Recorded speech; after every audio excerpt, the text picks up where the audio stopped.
പാലക്കാട് ബിജെപിയിൽ പൊട്ടിത്തെറി എന്ന വാർത്തയാണ് ഈ നിമിഷം വരുന്നത്. പ്രശാന്ത് ശിവനെ ജില്ലാ പ്രസിഡന്റ് ആക്കുന്നതിനെതിരെ ഒരു വിഭാഗം രംഗത്തേക്ക് വന്നിരിക്കുകയാണ്. നഗരസഭാ ചെയർപേഴ്സണും വൈസ് ചെയർമാനും അടക്കം 4 കൌൺസിലർമാർ രാജിവെക്കാൻ നീക്കം നടക്കുന്നു എന്നുള്ള വിവരം കൂടി വരികയാണ്. ജി പ്രസാദ് കുമാർ വിശദാംശങ്ങൾ നൽകാനായിട്ടുണ്ട്. പ്രസാദ്, ബിജെപിയെ സംബന്ധിച്ചിടത്തോളം ആദ്യമായിട്ട് കൈയടക്കിയിട്ടുള്ള നഗരസഭയാണ്. ഈ നിയമസഭാ തെരഞ്ഞെടുപ്പ് തുടങ്ങിയിട്ടുള്ള സമയത്ത് തന്നെ ചില പ്രശ്നങ്ങളും അസ്വാരസ്യങ്ങളൊക്കെ പുറത്തു വരുന്നുണ്ടായിരുന്നു. ഇപ്പോൾ എന്താണ് സംഭവിക്കുന്നത് നഗരസഭയിൽ ബിജെപിയിൽ?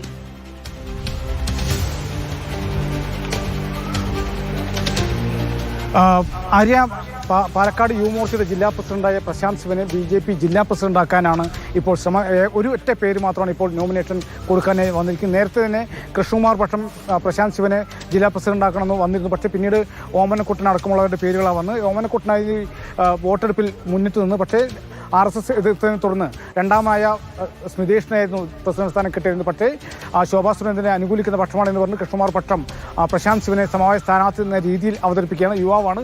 പക്ഷേ മറുപക്ഷം പറയുന്നത് പ്രശാന്ത് ശിവന് 35 വയസ്സ് മാത്രം പ്രായമായിട്ടുള്ളൂ. BJPയുടെ ജില്ലാ പ്രസിഡന്റാവാൻ 45 മുതൽ 60 വയസ്സ് വരെയാണ് പ്രായപരിധി പറഞ്ഞിട്ടുള്ളത്. അതുപോലെ ചുരുങ്ങിയത് 4 വർഷമെങ്കിലും സജീവമായി BJP പ്രവർത്തനത്തിൽ ഉണ്ടാവണം. പക്ഷേ പ്രശാന്ത് ശിവന് അത്രയും സർവീസ് വന്നിട്ടില്ല എന്നാണ് മറുപക്ഷം പറയുന്നത്. എന്തായാലും ഇപ്പോൾ ഇവിടെ യാക്കരയിൽ ഒരു യോഗം നടക്കുകയാണ്. BJPയുടെ നഗരസഭാ ചെയർമാൻ പ്രമീള ശശിധരൻ, വൈസ് ചെയർമാനും BJPയുടെ സംസ്ഥാന ട്രഷററുമായ E കൃഷ്ണദാസ്, മുതിർന്ന BJP കൗൺസിലറും ദേശീയ സമിതി അംഗമായ N ശിവരാജൻ, കൗൺസിലർമാരായ സ്മിതേഷ്, സാബു, ലക്ഷ്മണൻ, അങ്ങനെ 6 കൗൺസിലർമാരും മുതിർന്ന BJP നേതാക്കളും പാലക്കാട് ഈസ്റ്റ് മണ്ഡലത്തിൽ, അതായത് പാലക്കാട് മണ്ഡലം ഉൾപ്പെടുന്ന ഈസ്റ്റ് മണ്ഡലത്തിലെ ഒട്ടേറെ പ്രമുഖ നേതാക്കളും ആണ് ഇപ്പോൾ യോഗം ചേരുന്നത്. അവർ പ്രശാന്ത് ശിവനെ അംഗീകരിക്കില്ല എന്നാണ് പറയുന്നത്.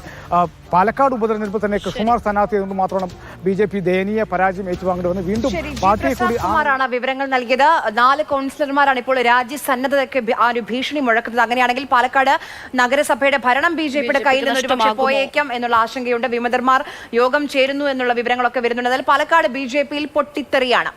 കൃഷ്ണകുമാർ പക്ഷത്തിനെതിരെയാണ് നീക്കങ്ങൾ നടക്കുന്നത്.